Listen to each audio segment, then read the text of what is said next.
Goeiedag, ek groet jou in die kosbare naam van Jesus Christus. Soms vereis liefde dat mense gekonfronteer word, maar dit moet op die regte manier gedoen word en slegs oor die regte kwessies. Eerstens, toets jy jou motivering. Hoe weet jy of iemand vir die regte rede konfronteer? Jy doen dit tot die ander persoon se voordeel en nie tot jou eie voordeel nie. As jy iets wil sê omdat jy wil ontlaai, konfronteer jy nie iemand in liefde nie.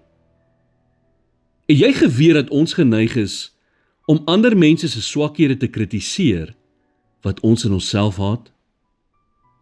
En ons doen dit gereeld. As jy weet wat jou swakpunte is en jy hou nie daarvan nie, dan hou jy ook nie daarvan wanneer jy dit in iemand anders raak sien nie. As jy geneig is om trots te wees, kan jy iemand wat sukkel met trots in 'n sekonde uitwys.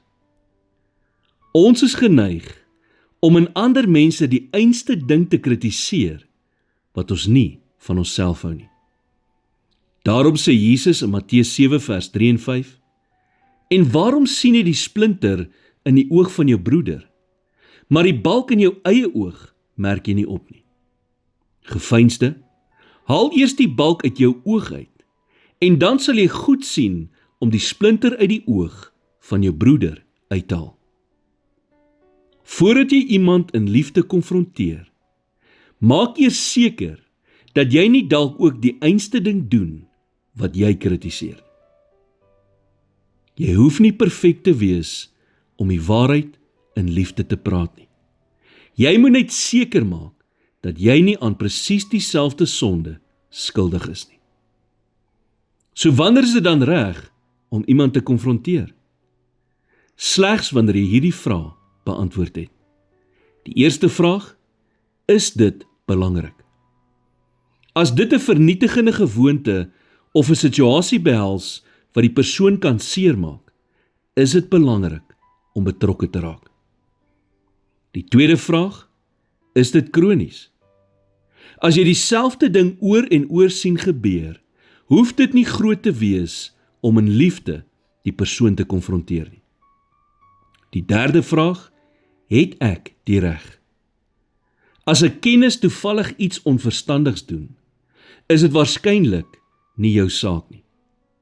Maar as iemand na aan jou dit doen, is dit beide gepas en liefdevol om die persoon in liefde te konfronteer. Begin 'n konfrontasie met die regte motivering. Wat is die regte motief?